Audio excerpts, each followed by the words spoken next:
It's Wednesday, time now for another Discuss vid.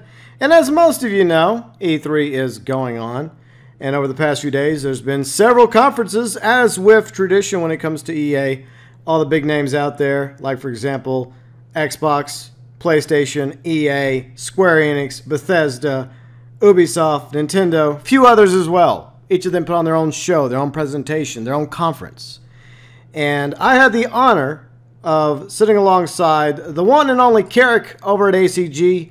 He's one of the best reviewers of video games, AAA and indie. I'm also part of his international podcast.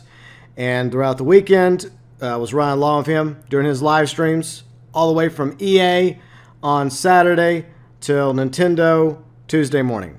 We did it all. Like Monday, it was like all day, back to back to back to back live streams at E3. There's good live streams, there's bad ones, and then there were ours. The same thing goes for conferences. There were some good conferences, there were some okay conferences, and then there were some really disappointing ones. So what we're going to do is I'm going to go over all the conferences. I'm not going to take too much time. It's just a brief overview of what I thought of each of the conferences, what I liked, what I didn't like, how I rank them. And if there's any games that you saw at the conferences that you really are excited about, let me know below in the comment section. And if there's a conference that you really enjoyed or didn't enjoy or was disappointed in, feel free and let me know all your thoughts, your views, your opinions regarding E3. First off, let's go with the honorable mention, Devolver. Last year they had a hilarious over-the-top presentation, a fake E3 conference, and this year they did it again. And this one, probably just as funny. Maybe not funnier, but it was up there. It was on par with last year's press conference. This year, Devolver did the Big Fancy Press Conference 2018, which featured the return of Nina Struthers, the star of last year's Devolver conference, and it was good. If you haven't had a chance to watch it yet, it's on Devolver's YouTube channel. Go check it out. There are definitely some funny moments, and I do like the fact that they do make some points about criticizing, through humor, some of the issues that the industry has when it comes to publishers and developers of games. And that happened once again. They did that last year, they did it again this year, and they brought some new material. Very good. And one of my favorite moments was her talking about rolling out the garbage. I love that line. Roll out the garbage! Which is probably what most people feel about my content. But anyways, she also introduced the loot box coin, cryptocurrency that they don't even know the value of. It was good. Very good. So yeah, overall, I really did enjoy Devolver's Big Fancy Press Conference 2018. I would recommend you check it out if you want a good laugh. And if there's issues with the gaming industry as a whole, Devolver always is the one to throw shade and poke fun at the other developers, big and small. And both the press conferences really do go together. So I think they're planning a third one next year because there's kind of like a to be continued at the end. I won't spoil anything, but if you haven't checked out Devolver's 2018 or 2017 EA press conferences, you owe it to yourself to do so. They're both freaking hilarious. All right, now that we got the honorable mention out of the way, let's rank them. We're going to go best to worst. Now, before I rank them, I just want to make the point that I own a PlayStation 4, a Nintendo Switch, an Xbox One, and a PC. So I'm not trying to start a console war here. I'm a gamer. I love playing video games. Doesn't matter what the platform happens to be. I even have some games on my iPhone. I rarely play them, but I do have some mobile games. All right, so the very best conference, in my opinion, at E3 was Xbox. They came out with a ton of games. The overall presentation was very smooth, professional. There was hardly any cringe moments, and it was one awesome game after the other. Big games, small games, AAA games, indie games, tons of games. Few games I'm looking forward to that was teased. Halo Infinite looks very promising. Metro Exodus, Sekiro, along with updates that are badly needed for Sea of Thieves, one of it which is coming later this year that's going to add like skeleton NPC ships. That's something I've been asking for and many other Sea of Thieves fans have been asking for from Rare. and it looks like we're getting a new location, a volcanic map, I think. That's going to be interesting, but more importantly to me is having to go up against NPC skeleton ships. That is going to be a lot of fun, hopefully. So that's coming sooner or later down the road for Sea of Thieves. Now, the game that I was most excited about from the Xbox conference was Forza Horizon 4, set in Britannia. It looks absolutely beautiful, and I'm very tempted to get this game. I know it comes out a few weeks before Red Dead Redemption 2, which I'm obviously going to be getting in Let's Playing and live streaming. Hell yeah. But, man, Forza Horizon 4 looks gorgeous. It definitely does. So, overall, Xbox right there at the top when it came to the conferences at E3 2018. Right under it, though, is a lesser-known conference, but I think they did a fantastic job from start to finish. The PC Gaming Conference. And shout out to the host. They both did a great job. Day 9, he was fantastic, just like he was last year. I think he's been the host of the PC Gaming Conference for a while now, and he's always the best. He's smart. He's charming. He asks the right questions. He's very funny. I like him. And Frankie. Who didn't fall in love with Frankie? I mean, she was doing a great job, too. She was definitely a very good co-host. I loved her just as much as I loved Day 9. Both of them were a fantastic team. I would say those were overall the two best hosts and co-host combos at these conferences at EA or E3. Sorry, that's going to happen a few times. Feel free to take a drink of something every time I do that one.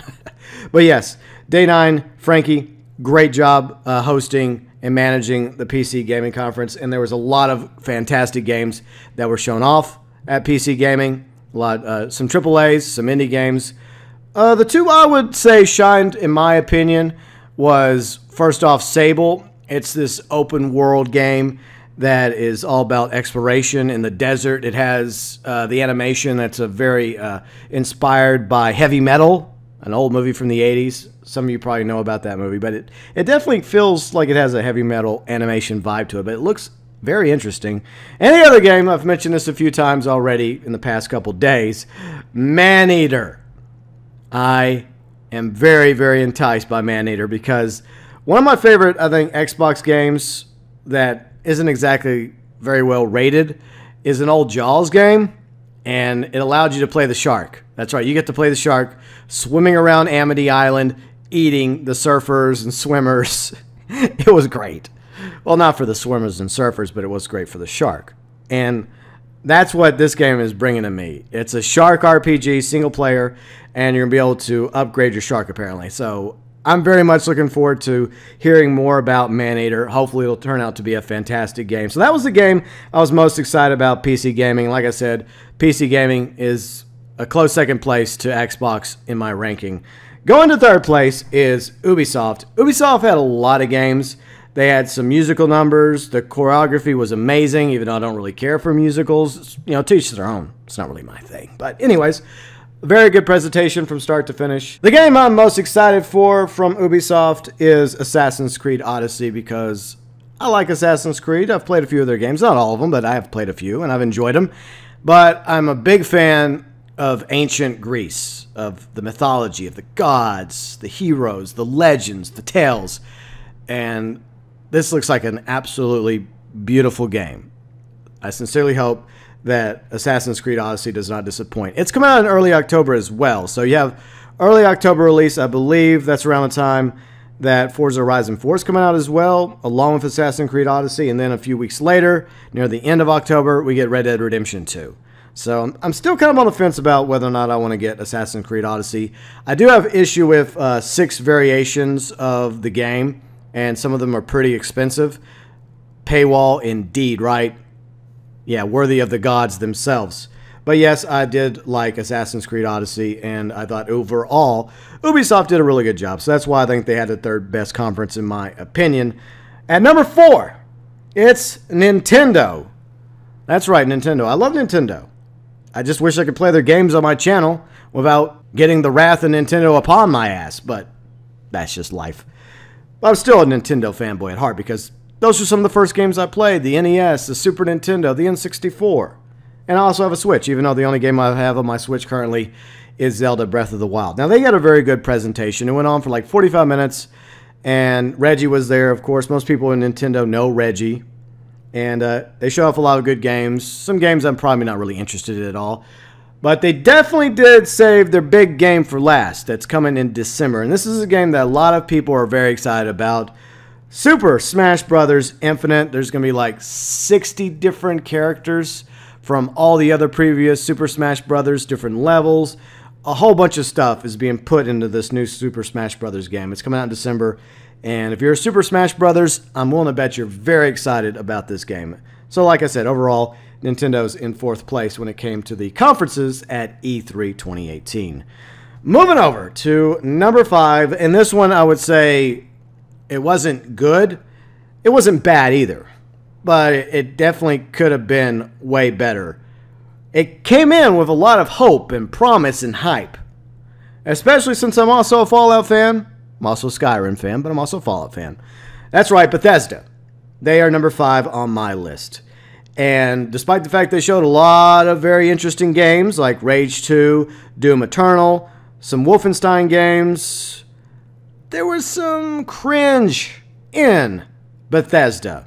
And as you may notice, there's going to be a lot more cringe with the rest of the conferences. That's another reason why they're ranked lower than those 4 that we just previously mentioned. So yeah, there was cringe. Some funny moments like the very special edition of Skyrim. That was great. Fantastic. But then some of the developer interviews with one of the guys who looked kind of like Kevin Sorbo or his brother or something, there was a lot of pauses, a lot of, I guess, shock, because speaking in front of an audience is actually one of the most difficult things a person can do. So it's very hard to get a developer who's used to just playing and creating video games to actually go up there and speak. Now, you have examples that can do that, like a Todd Howard and a few others as well, and they're okay with speaking in front of a crowd. They're good at it. But most of the guys they put on the stage and girls, they got nervous. You could tell they were nervous, and they stuttered. They messed up a little bit. Overall, the games look very impressive. I was not happy about some of the games that they presented. They presented at least 1 or 2 mobile games that are going to be, I guess you could say, freemiums.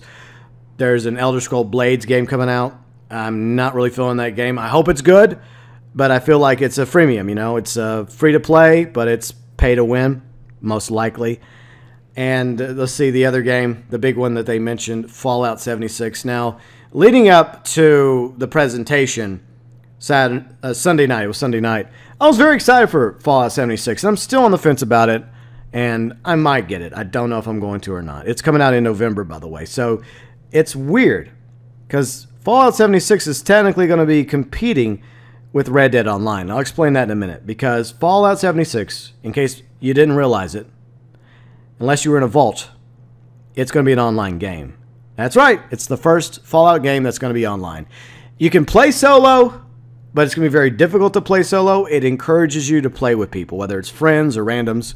So you're all coming out of Vault 76 on Reclamation Day, and you got this world of West Virginia. The map's going to be 4 times the size of Fallout 4, and you're going to be able to like build settlements, and you're going to be able to like go kill all sorts of monsters, collect bottle caps. And the one thing I really didn't like is these nuclear silos you're going to be able to get access codes to. And basically, if you get down there and you get access to the nuke, you're going to be able to nuke any part of the map, even a part of the map where you have other players. So if you know about this group of players that have their own community and they have their own little like thing set up where they've been working hard, grinding, collecting scrap and stuff and building up this area, they're really proud of it, you can nuke them. Wham, bam. One nuke destroys all that. All their hard work gone. See, there's an issue I kind of have with that, especially with the theme of the game, which is like when, you know, the fallout has settled and the bombs have stopped and the fighting is done. It's up to you to rebuild, and you are the future. It's supposed to be about rebuilding society after the fallout, what, 25 years later? Yes, Fallout 76 is a prequel to the Fallout games. So I don't really like the idea of someone deciding, you know what, even though nukes destroyed most of the world and left almost everybody dead or in, you know, a state of ghouls running around the place, some okay, some are a little wild, and green mutants and all the other nonsense, death claws, for example. Yes, we're just going to keep using nukes. I realize there are nuke weapons in Fallout games, I know that, but it's very griefy, and I really wish they wouldn't have that as an ability in Fallout 76. I know it's probably going to be difficult to get access to one of those silos. I just overall don't like the idea. But since it's online, Fallout 76 is coming out in November, whereas Red Dead Redemption 2 is coming out October 26th. And a few weeks later, I imagine that's when they're going to roll out the online version of Red Dead Redemption 2. So there you go. You're going to have Fallout 76 competing with Red Dead Redemption Online, or Red Dead Online, or whatever they're going to call it. So it's going to be interesting to see these two online games going head-to-head in November and throughout the rest of winter 2018 into the spring. It'll be fascinating to see how it turns out. So there was two final games that they quickly teased at the end. One was Starfield. A lot of people were very excited for Starfield, a brand new IP from Bethesda. It may or may not be good. I hope it is. Didn't really show much. It showed a planet. It showed some stars. It looked like a space station being sucked into a wormhole. That was it. But then I think to appeal to Elder Scrolls fans that were probably ready to light up the pitchforks and torches and come after them, they showed off at the very end a quick little tease for Elder Scrolls 6 with the Dragonborn theme, implying that maybe this is going to be Skyrim 2, even though it didn't look like Skyrim. It could be elsewhere. It could be somewhere else entirely on Tamriel. But it definitely did not look like Skyrim, the map that they showed, the landscape, the mountains and stuff. So I don't know what to think of Elder Scrolls 6. I really do want a sequel to Elder Scrolls 5 Skyrim. And I really did like the Dragonborn. But I do like the fact that they do change it up every time they do a new Elder Scrolls game. So we'll see, and it's obviously a long ways away from development. They're still working on Starfield. That might be a year out. Maybe we'll find out more about Starfield next year. Maybe it'll come out in 2019, and maybe 2020 or 2020s. We'll finally get Elder Scrolls 6, hopefully. But there was a lot of cringe, and for the most part, yeah, I felt like that's why Bethesda didn't do as well as I was hoping they were going to do. But definitely not the worst conference. All right, now we're going to move into the really bad conferences. Number 6 on my list is Square Enix. Now, this one was short, but definitely wasn't sweet at all. Now, the one highlight I would say that came from the Square Enix conference was it was narrated by the legendary Keith David. Yes. Captain Spirit, one of the spin-offs to, what's that game? Life is Strange. That looks very interesting. It's revolved around a young boy. I think he's sick, but he has this wild imagination. Sounds familiar. Sounds like somebody I knew a few years ago when I was younger. Oh, that's right, me. Kind of reminded me of myself, the whole imagination thing. Sometimes my imagination got the better of me a few times. But it's a really cool concept. I like it. I really do like it a lot. So, and I think it's going to be free when it comes out on June 26th. I don't know how it's going to be free, but hey, I'm not complaining. And I think that the other big game they promoted, Just Cause 4. Now, I tried to get into Just Cause 3 years ago when it came out. It just had a lot of issues, frame rate, glitches, bugs, crashes, and it just made it very hard for me to enjoy that game. I know there's Just Cause fans out there. They're really promoting the new Apex engine. It looks potentially good, but there's a difference between how a game looks and how a game plays. And that game's also coming out in December, Just Cause 4. I hope it's way better than Just Cause 3 in looks and overall performance and frame rate. But I guess we'll find out this December, won't we? Overall, not very impressed with Square Enix. Very short, and like I said, not sweet at all. The other conference, number 7, Limited Run.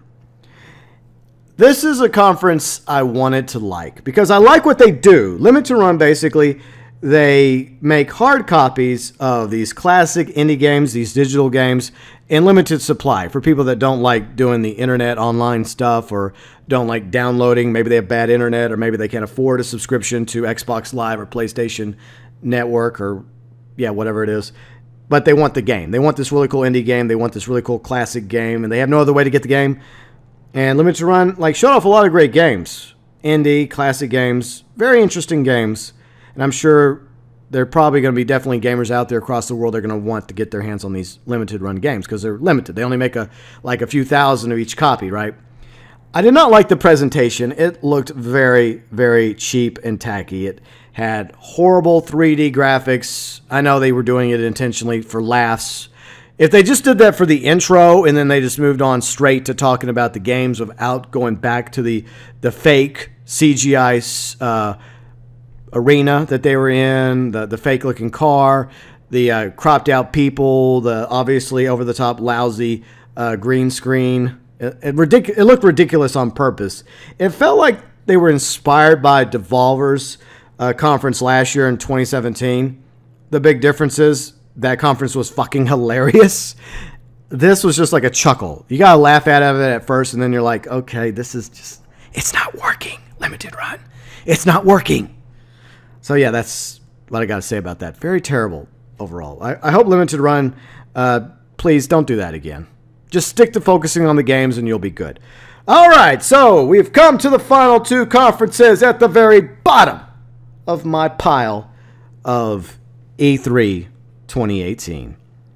All right, and number 8. Let's see. Let's make sure that's right. 1, 2, 3, 4, 5, 6, 7. Yes, number 8. The number 8th conference near the bottom is one that did not disappoint in my opinion. I had low expectations for this conference. EA, congratulations, you're number 8. You set the bar very low. There was a lot of cringe in your conference. You showed off some interesting games like Unravel 2. It's already out. Looks fun. And you showed some other stuff that was like microtransactions, the same annual sports games every year like FIFA, NBA Live, Madden. Every year you manage to get $60 out of your fan base. Every year. And the only thing they really do is they change the rosters for the most part. They move players around. They add new players. When they could just make it like maybe like biannual, and like every other year they introduce a new game, and maybe in between they do like free packs. So maybe save their fans some money. Some of the other issues I had. The hostess, she did an okay job. She was no Frankie. I'll say that. She was definitely no Frankie. Okay. She did all right. And I feel like that some of the issues that came up were probably not her doing. They were probably the direction behind her. Now, they're trying to make things right with Battlefront 2. A lot of BS happened with Battlefront 2. So they're introducing Clone Wars stuff. They're going to have a massive Geonosis map eventually. That sounds cool. They're going to have Clone Wars characters, including General Grievous. Hell yeah! Just to name a few. So I'm excited about that.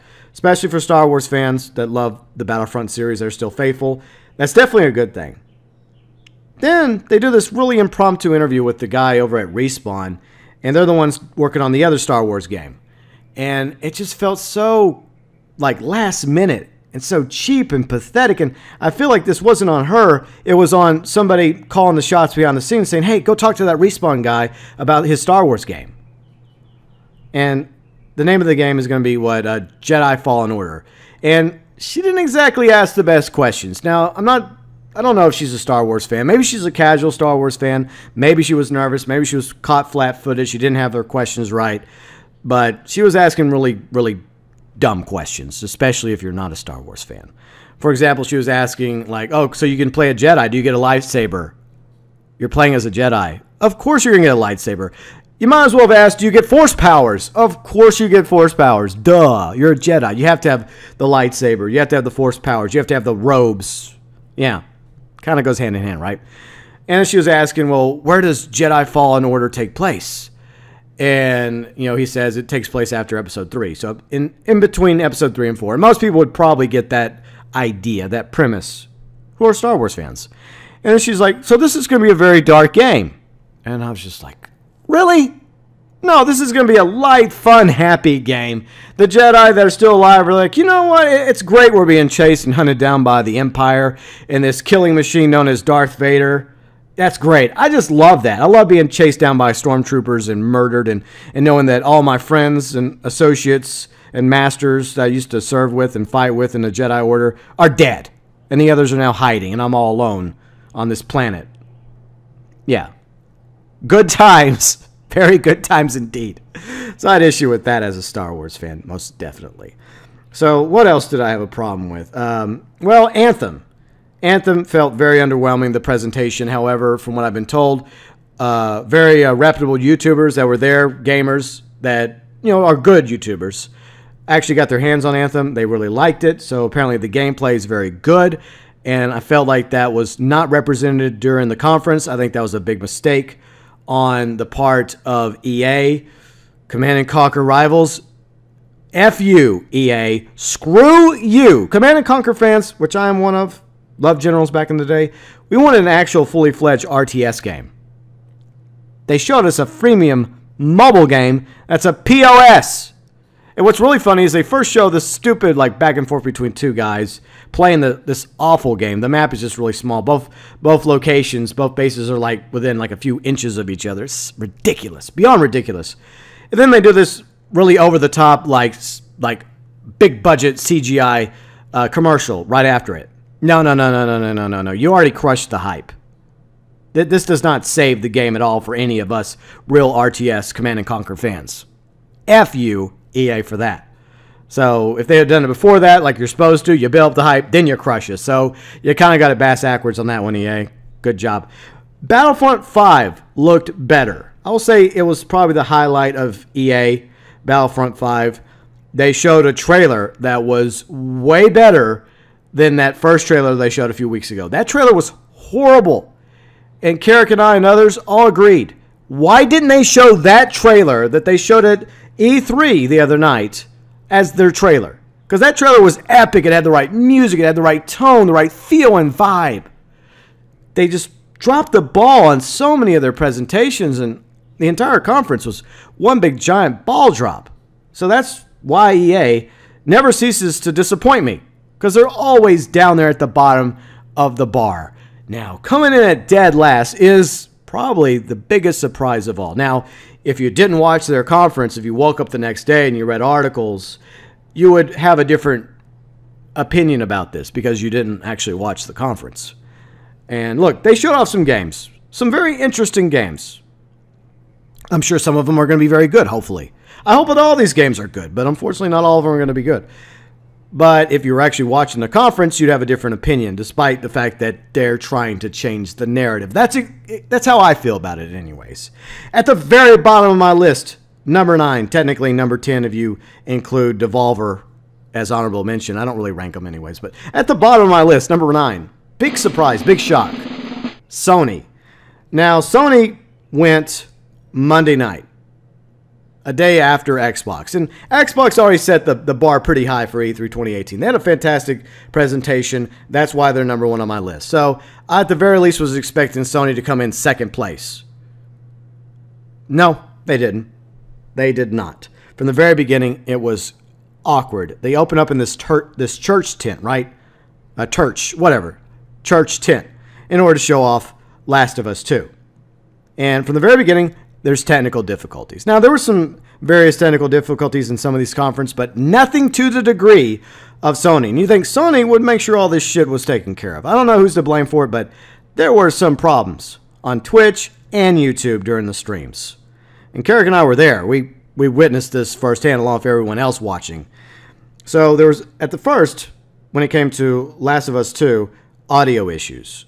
It felt like they were playing the audio that the audience was hearing instead of piping it directly in through the stream. So right then and there, we noticed audio issues. And then later on, there was definitely audio cutting in and out in other games.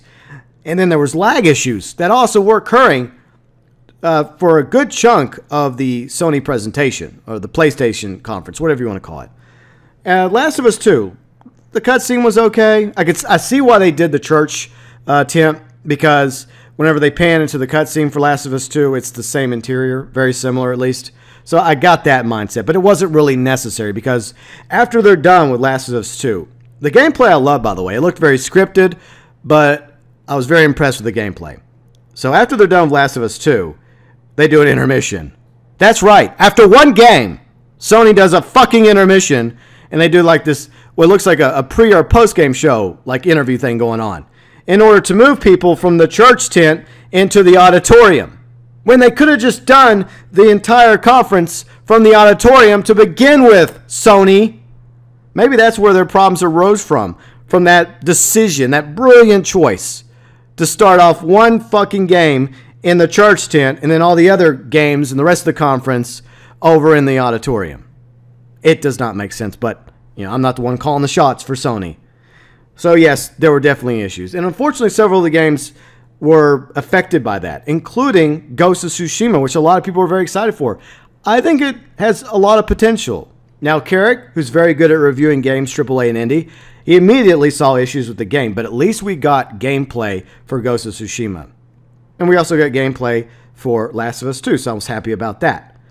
Then we see another video regarding Death Stranding, starring Norman Reedus.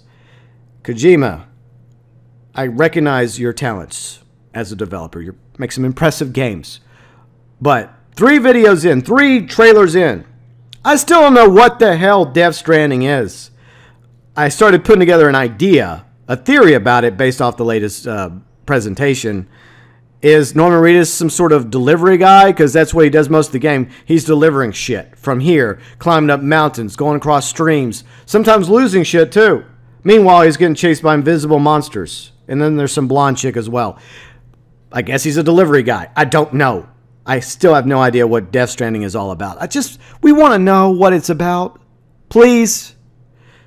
That's all I ask for. So yeah, there are definitely serious technical issues for Sony. And, there are definitely some interesting games, like Control looked interesting. They're going to do a remaster of Resident Evil 2. There are a few others as well. I mean, obviously I didn't cover all the games. That would take forever to do. But the one game that I would say was the highlight of Sony, because there was one shining jewel swinging around your friendly neighborhood Spider-Man. Very impressed with that game. Every time I've seen some new gameplay of that over the past few months, I've become more impressed with it. The very first time I saw it, I was on the fence. Second time, I was kind of concerned. But, yeah. I definitely think that Spidey is going to be a hit for the PS4 coming out. I think it's coming out sometime this fall. I don't have the date. Oops. But anyways, he's coming in a few months. So Spidey is coming soon to the PlayStation 4. Just a few months away. And I'm very excited about it.